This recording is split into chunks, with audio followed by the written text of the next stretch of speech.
Está começando mais um episódio do Estudo Play Talks. Sua aprovação no Enem passa por aqui.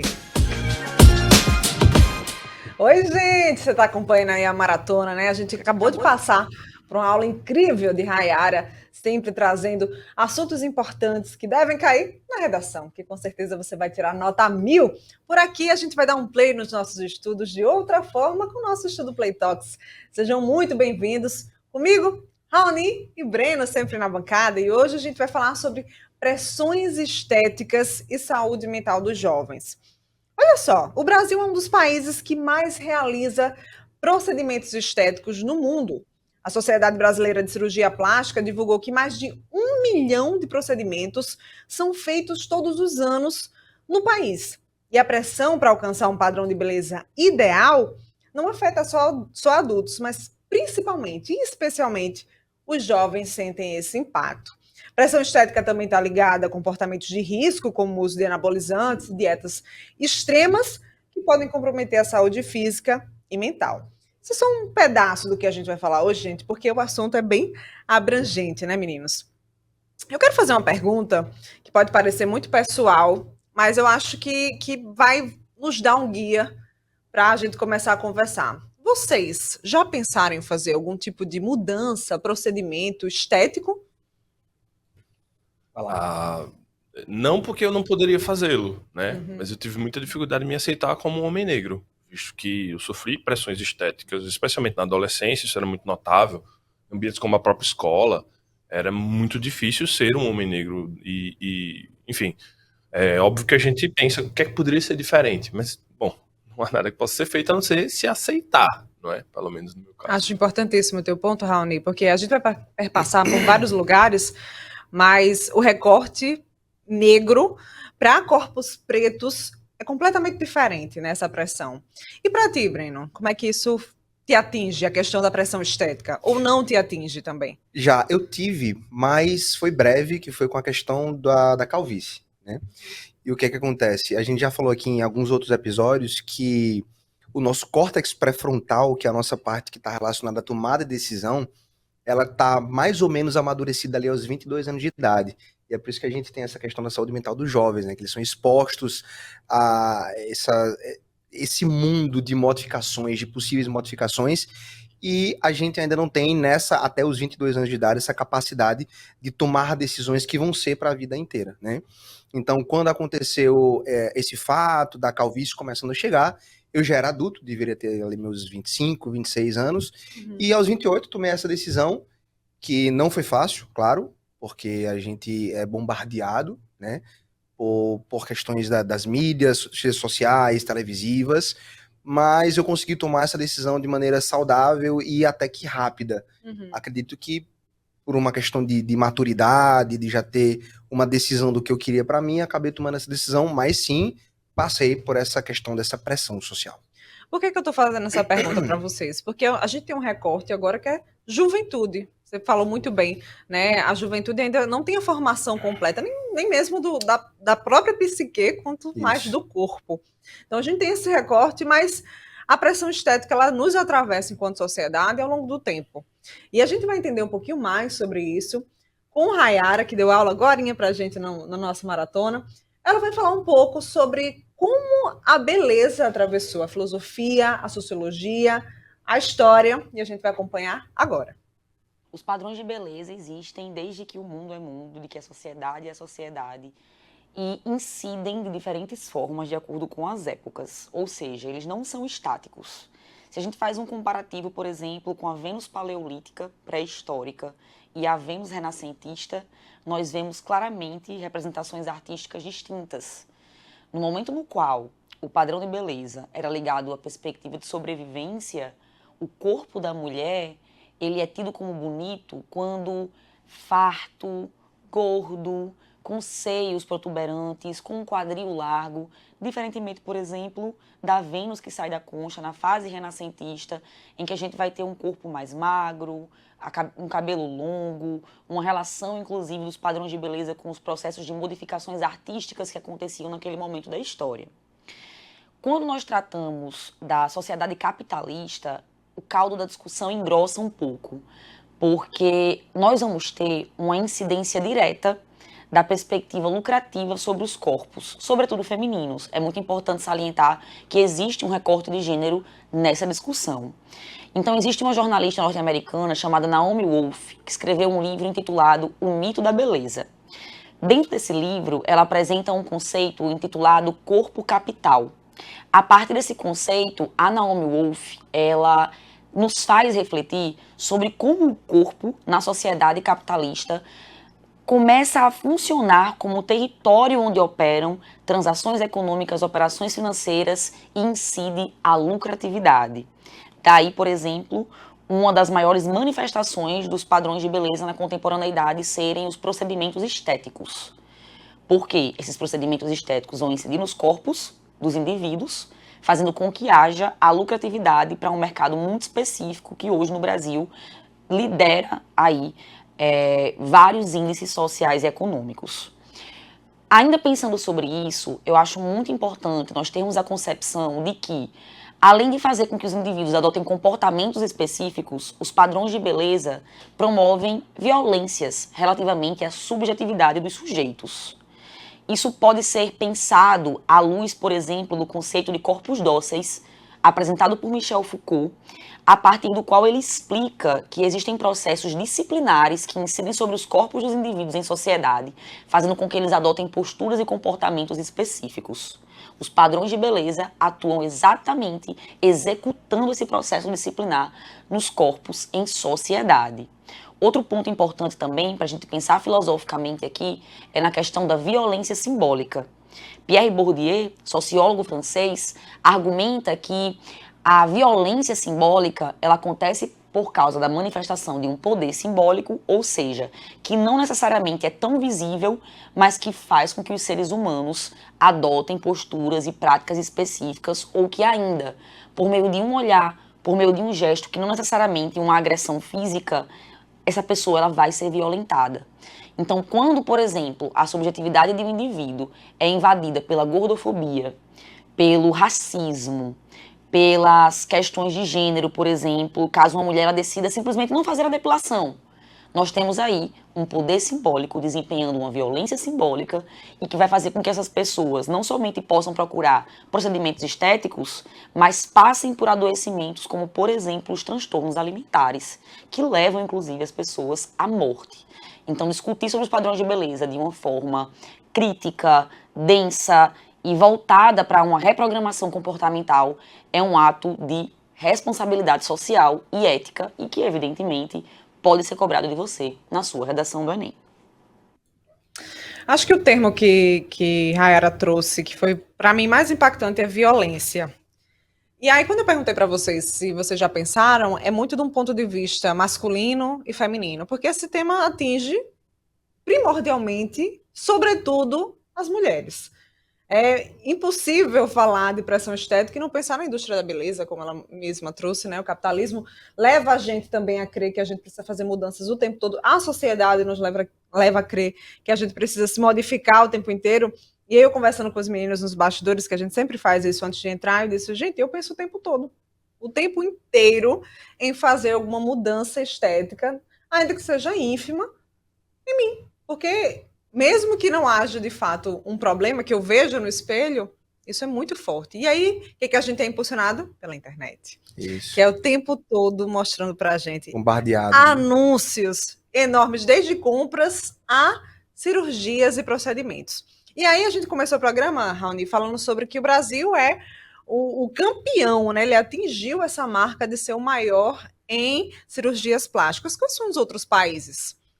Nesse ranking a gente tem Estados Unidos em primeiro lugar, né? Óbvio, é um país onde a pressão estética é muito forte, mas é sobretudo um país muito rico. E depois a gente tem o Brasil, que é impressionante, né? Que o nosso país, que nem é um país tão rico, bom, pelo menos boa parte da população ainda muito marginalizada, e ainda assim a gente consegue ser o segundo lugar do mundo em procedimentos estéticos.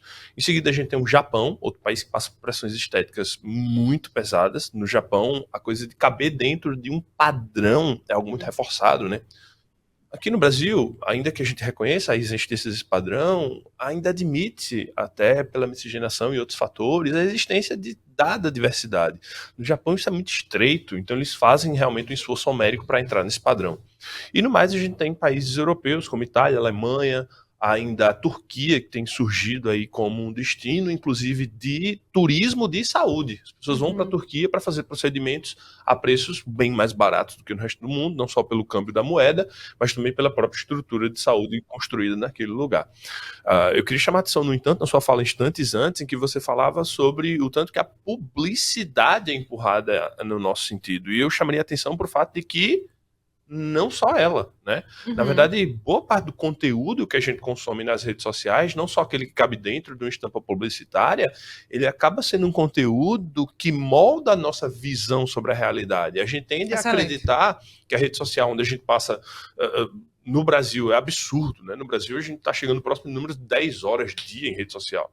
Então imagina, uma pessoa que está todo esse tempo em rede social, ela está sendo pulverizada pela imagem de corpos inatingíveis.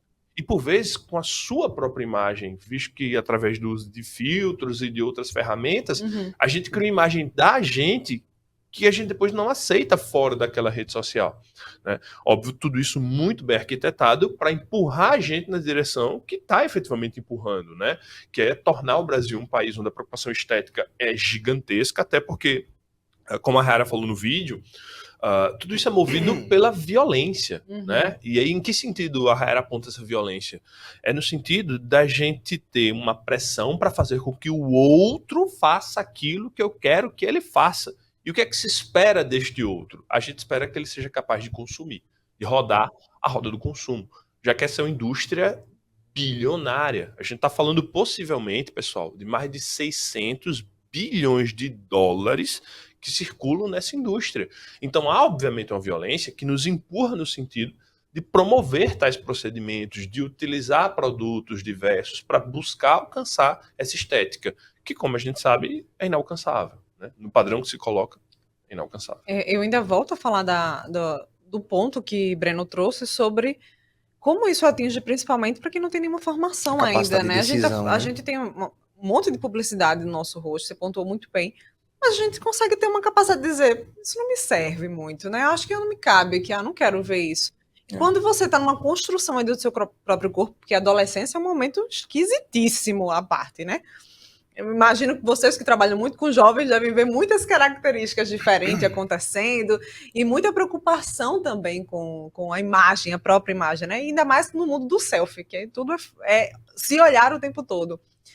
Então imagina para o jovem como não deve estar sendo, né? Tem um recorte, desculpa interromper, Raoni, tem um recorte histórico muito interessante, que na Grécia Antiga a pressão ela não era estética, ela era intelectual. Então, por exemplo, me perdoe os professores de filosofia, mas me faltou agora se foi o Platão ou Aristóteles, que na academia, na escola dele, tinha uma frase assim na entrada: não aceitamos pessoas leigas em geometria. Ou seja, tinha uma pressão estética para aquelas pessoas que, para aprender filosofia, elas precisariam antes ser letradas em matemática. Então, tinha uma pressão intelectual muito profunda. E isso perdurou ao longo da Idade Média e com o Renascimento que começou a ter as pinturas de corpos. E aí, diga-se a Mona Lisa, o Louvre agora, né, que sofreu esse ataque. Então, no Renascimento cultural e no Iluminismo, começou a arte a moldar os corpos, principalmente femininos, para parecer mais esteticamente acessível aos padrões que eram cultuados naquela época. Então, veja, essa pressão ela foi mudando ao longo do tempo, né? Ela começou com uma pressão intelectual muito forte, na época da filosofia na Grécia Antiga, e ela começou lá na Europa por volta ali do Renascimento, principalmente com as artes. E aí, claro, não deixou de existir nunca mais e foi muito potencializado com essas redes sociais. E o que a gente estava falando aqui, Madu, é que tem um conceito sociológico que é muito interessante e que explica muito dos comportamentos que a gente vê no nosso dia a dia, que é um negócio chamado necessidade de pertencimento de grupo. Nós, como seres sociais, a gente precisa se identificar dentro de nichos. Então, por exemplo, quando você acredita que você faz parte de um determinado nicho e você vê pessoas daquele seu nicho que você acredita pertencer tomando algumas atitudes ou diversas atitudes em relação ao seu corpo, você pensa assim, para que eu pertença a esse grupo, a essa, digamos, elite, a essa classe, eu preciso também fazer o que essas pessoas fazem, porque em cada grupo social a gente tem as pessoas dominantes. E essas pessoas dominantes que moldam o comportamento das pessoas que estão, entre aspas, nas camadas de baixo. Sim. Então você fala, para pertencer a esse grupo, eu preciso fazer esse tipo de procedimento. Então, eu já conheci pessoas assim que não era a vontade mesmo de modificar algo no seu corpo. Era realmente uma vontade de dizer, as pessoas que eu me identifico, que eu quero pertencer a esse grupo, fazem esse tipo de procedimento, e aí eu quero fazer também. É uma questão de valor também. Eu quero Porque, ser valorizado. claro, eu quero também, ser valorizado. E outra coisa, esses procedimentos são caros. Uhum. Então, por exemplo, sabe aquelas pessoas que exageram muito? Aquela coisa que você fala, caramba, não tá natural, não tá legal, mas ela carrega dentro de si um pensamento. Tudo bem, mas veja, eu tenho capacidade de fazê-lo. Uhum. Então, já que eu tenho capacidade de fazê-lo, eu pertenço a esse grupo, a essa minoria que tem certa capacidade financeira. É um excelente Porque pensamento. quanto mais procedimento, mais dinheiro tem investido ali. Então, veja, é uma necessidade de pertencimento de grupo. Tem muito isso também, né? Essa necessidade que a gente tem de se encaixar nos determinados grupos sociais que a gente encontra. De novo, Breno, reforço o que você colocou mais cedo, né? Pro recorte de jovens isso é ainda mais forte, porque os jovens estão tentando achar o lugar deles no espaço, estão tentando achar exatamente a que grupo eles pertencem. E que não sabe nem como se compreende, né? Quem Isso. se é. É uma construção. Só por brincadeira, por exemplo, hoje o estilo musical, desviando aqui do tema, que eu menos curto é o pagode. Uhum. Mas foi o primeiro que eu me identifiquei. Porque na época da escola, a galera legalzinha e a menina bonitinha era Curtia. todo mundo do pagode. E aí, juro, comecei a andar de boné pra trás, brinquinho na orelha, calça folgadinha. Cadê Pagodeiro, essa imagem? Cadê? Tem foto? pagodeiro, sério. Mas aí depois eu, caramba, não, assim, auditivamente não tá legal, e aí eu fui pro rock, pro forró. Mas veja, eu passei ao longo desses caminhos, até você conseguir se estabelecer emocionalmente, intelectualmente, e você dizer, cara, isso aqui é o que eu curto, independentemente do nicho. E é difícil a gente se desvincular desse nicho, né? E ainda mais quando tem essas pressões sociais, das mídias, que são muito fortes, e elas são sutis, gente. Você tem que entender isso, tá? Você não se sente agredido na rede social quando você está ali vendo um influenciador, mas existem questões sutis, psicológicas, que estão tomando conta do seu emocional. É por isso que é tão perigoso, porque é imperceptível. Então você tem que ter essa consciência subjetiva de que essa pressão, e Rony falou sobre isso agora, essa pressão ela existe, tá? E ela tá ali por panos baixos, que acaba, né, modificando o seu jeito de pensar. Então tem que tomar muito cuidado com isso. Eu vou jogar uma palavra que diz tudo o que você trouxe. Influência. Antes Sim. da gente chegar no campo de influência, eu achei interessante quando você trouxe a Grécia, enfim, outros termos filosóficos, e eu até tinha colocado aqui algumas abordagens filosóficas sobre a beleza, e vou mapear bem rapidinho para vocês. Na visão clássica da Grécia Antiga, a beleza era associada à perfeição, buscando a harmonia das formas através de proporções matemáticas e simetrias. Já na visão de Immanuel Kant, né, a visão kantiana, definiu como sentimento subjetivo, é algo mais interno, né, que agrada universalmente sem depender do interesse ou do conceito do outro. Na Idade Média, que é o que a gente já trouxe aqui, a beleza esteve ligada à inspiração divina. Quanto você estivesse mais próximo de Deus, mais bonito você era. Olha só que interessante. Enquanto o Renascimento resgatou os ideais clássicos, a gente voltou. Perfeito.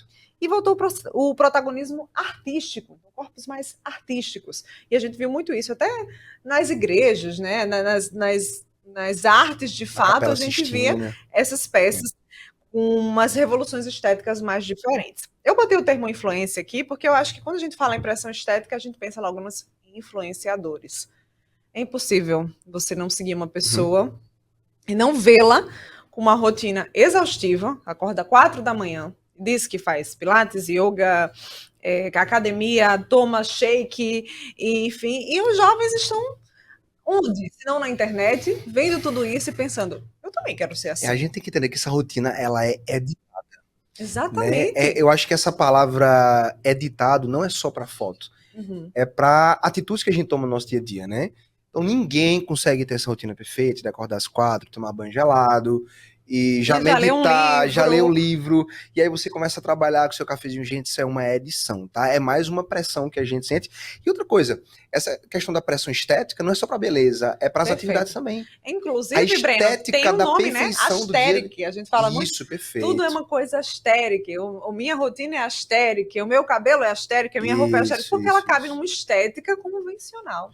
Perfeito. É por aí. Eu queria fazer um comentário que eu achei muito interessante que você falou, desse renascimento, dele buscar a formação clássica, né, da Grécia Antiga.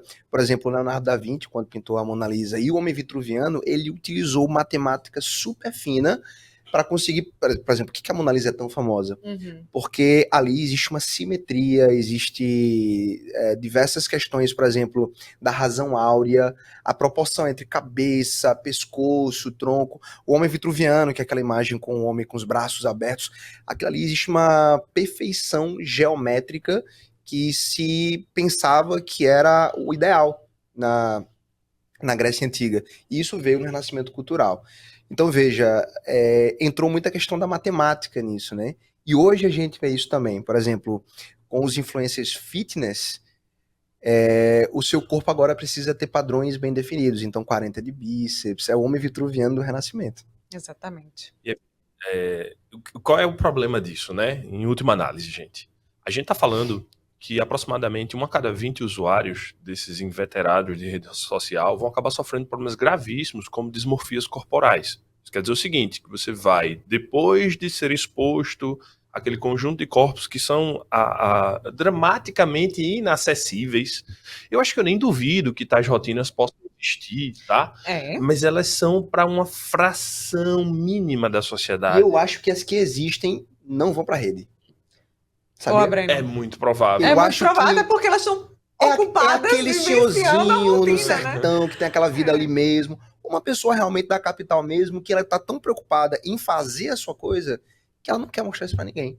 Eu acho que quando acontece, não se expõe. Tem uma frustração de um recorte de classe social aí. Porque imagina, então, você pegou um ônibus pela manhã para ir pro seu trabalho, você já acordou 5 horas, você já fez o almoço para levar pro trabalho, vai levar a criança na escola, vai não sei o quê, vai pra faculdade. E aí você abre o seu celular e tem uma pessoa lá que tá fazendo yoga às 4 da manhã. E aí complicou um pouco. E ela ainda coloca na legenda assim, todo mundo tem as mesmas 24 horas. Isso é aí que tá, gente, não tem. Não tem. Aquela pessoa tem as 24 horas porque ela tem pessoas trabalhando no cuidado dela. Ela tem pessoas que estão servindo o café, estão lavando a roupa dela, cuidando da casa dela, cuidando dos filhos, potencialmente. Então, toda essa rotina de autocuidado, ela é maravilhosa, é muito legal que você possa se cuidar, inclusive, mas você tem que tomar cuidado para entender aquilo que é ou não possível, visto que há, obviamente, para um recorte ínfimo da classe social mais elevada, a possibilidade de contratar pessoas e terceirizar dramaticamente as funções da sua vida. Quando você está olhando para aquela pessoa que tem aquela rotina maravilhosa, que tem aquela aparência dentro de determinado padrão, você está olhando por resultado de pesados investimentos e uma camada, por vezes, muito densa de filtros, de edições, como o Breno colocou, efetivamente. Tá? Sim. E, como eu dizia, em último caso, isso pode levar você a dismorfias corporais. Você olhar para o seu corpo e você não conseguir o enxergar como ele verdadeiramente é. São aqueles transtornos, né? A bulimia, a anorexia, perfeito, né? Cabem dentro de identidade. Cabem dentro desse tipo de problema. Exatamente. É quando o indivíduo olha no espelho ou através de uma câmera e ele não consegue enxergar como ele é. Ele se enxerga muito pior, porque está distante daquele ideal. Sabe o que é mais doido, Raoni? É que o que a gente vê no espelho não é uma verdade. Ainda é uma realidade distorcida. Porque ela foi processada pelo nosso cérebro. Você tá aí como professor de física para falar de espelhos. Eu comecei a pensar um monte de coisa agora. Tá aí, você sabe que não. Se a gente tiver tempo, traga uma água aí. Aí o negócio vai fundo. Aí fundo.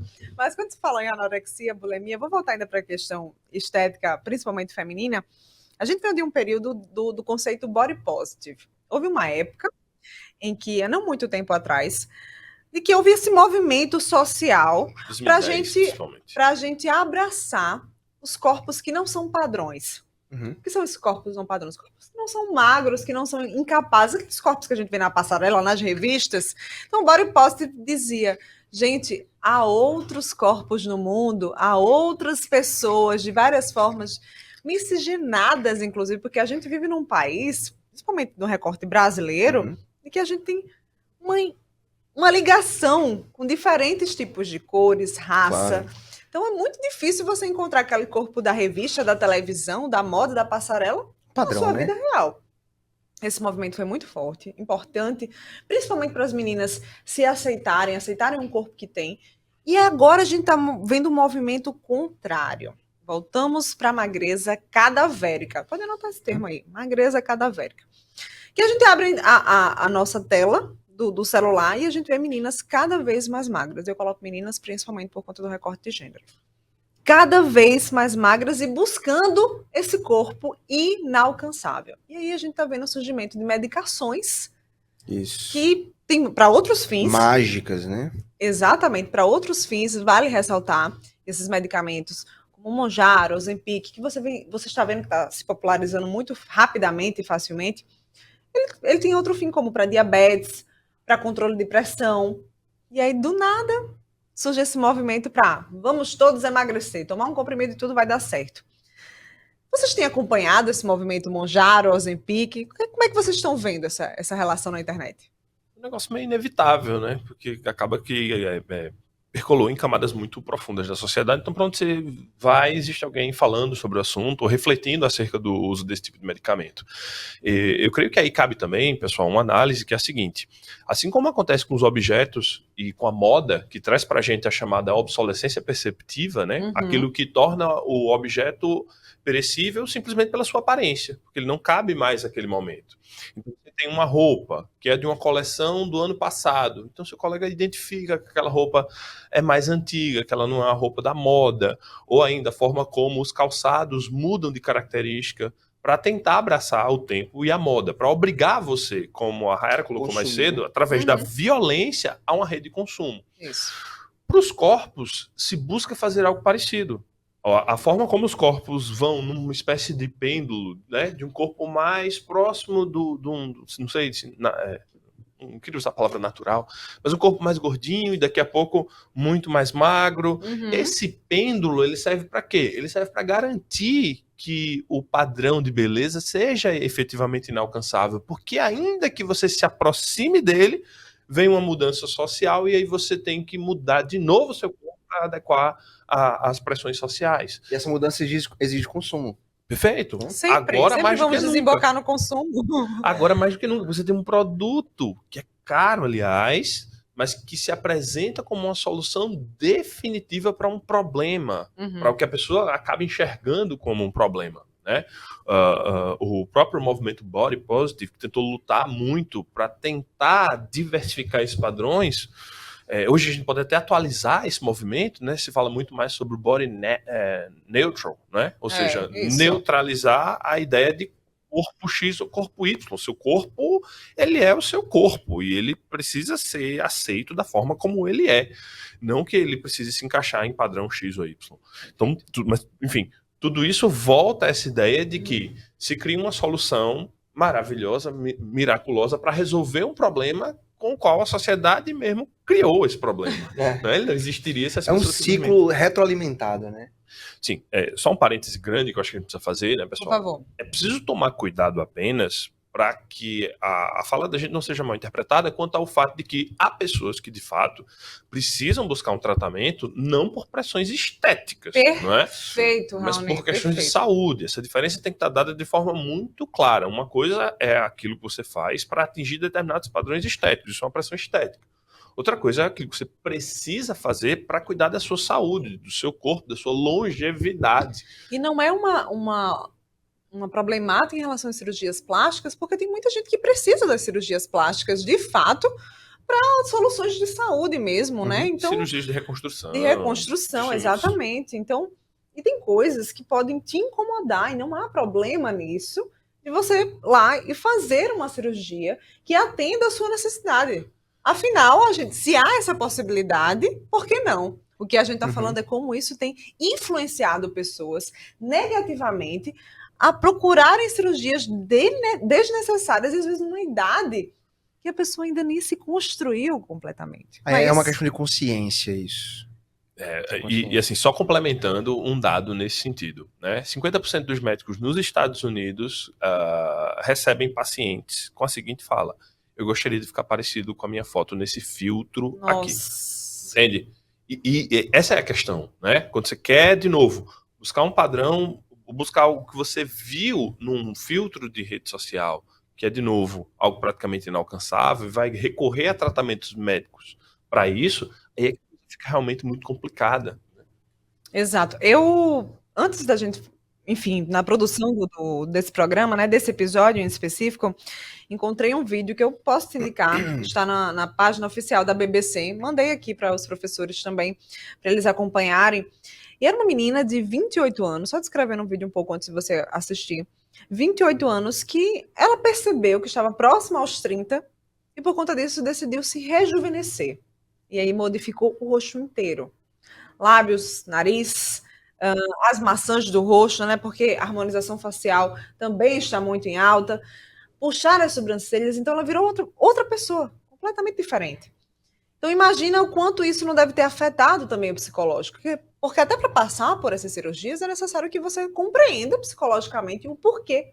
O que está te levando a querer uma modificação dessa tão extrema aos 28 anos? Vale a pena conferir.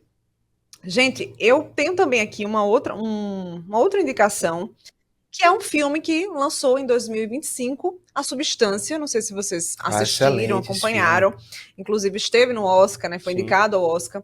E foi um filme que particularmente me atingiu assim, de uma forma, e acredito que você pode levar, inclusive, para a sua redação, se for o caso de encontrar um tema parecido com o que a gente está trazendo hoje. E o filme, assim, é fantástico.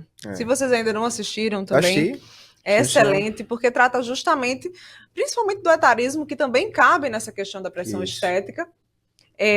A produtora está pedindo para eu repetir aqui o nome do filme, chama A Substância, certo? É com Demi Moore, né? Com Demi Moore, exatamente. E aí essa pressão estética atinge os jovens, como a gente está dizendo, mas atinge muitas pessoas na fase dos 40, 50 a mais, que tem essa dificuldade de se compreender na idade que está, né? Então, é um filme excelente, excelente, vale super a pena.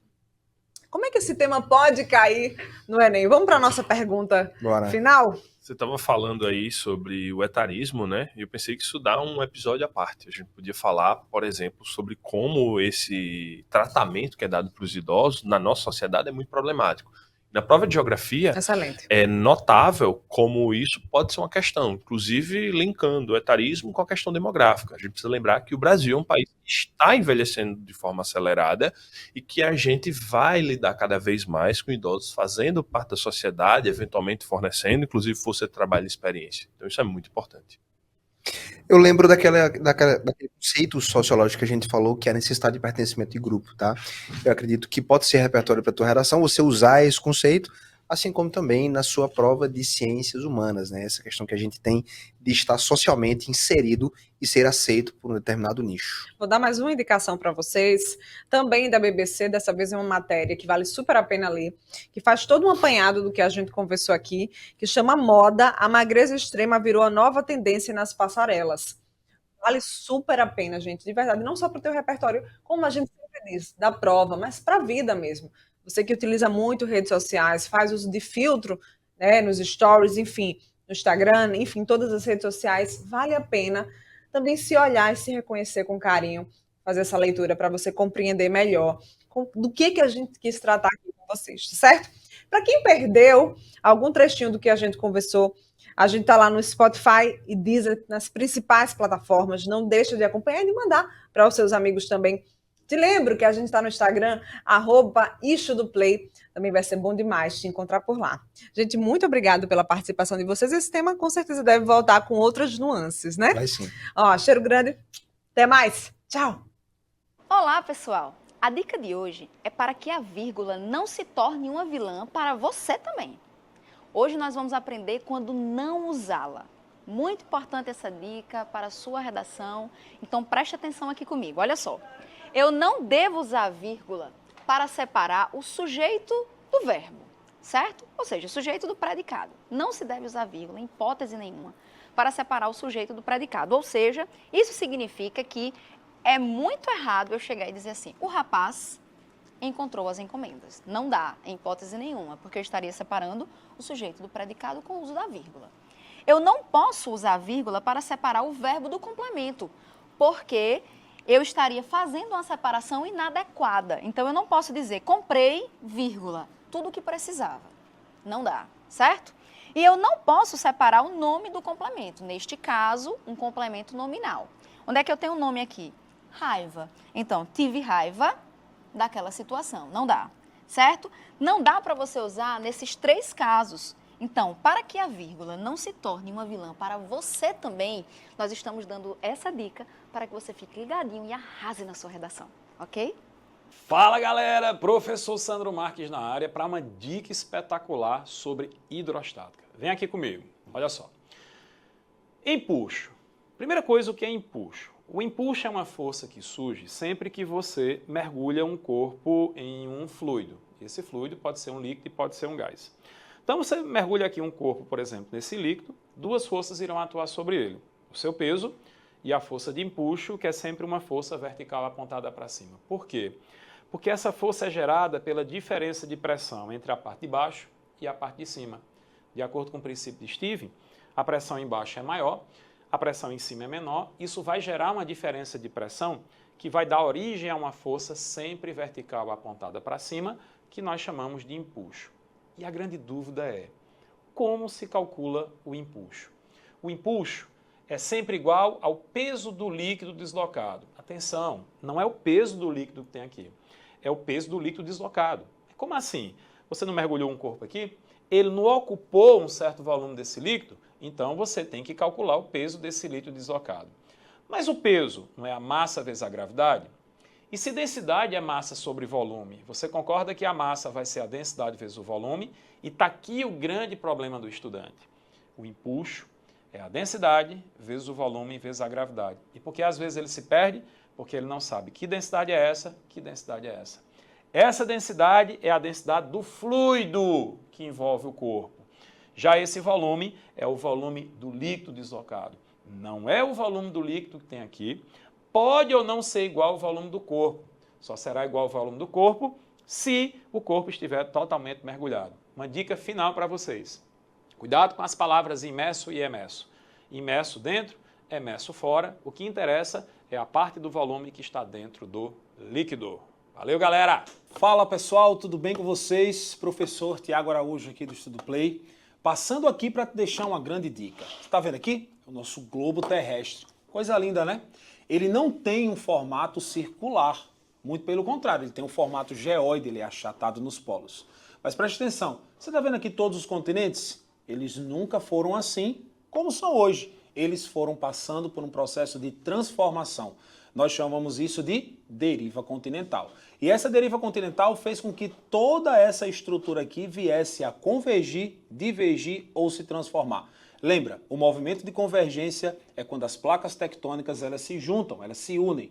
O movimento de divergência é quando elas se separam. E quando elas se transformam é quando elas se atritam e terminam formando grandes proporções de terremotos e abalos sísmicos. Então, quando a gente olha para esse globo aqui, a gente vê uma série de possibilidades que a gente pode dar aquela velha revisada. Então, fica ligado nesse assunto, que ele é muito importante para você na hora da tua prova. Forte abraço, até o nosso próximo encontro. Tchau, tchau, pessoal.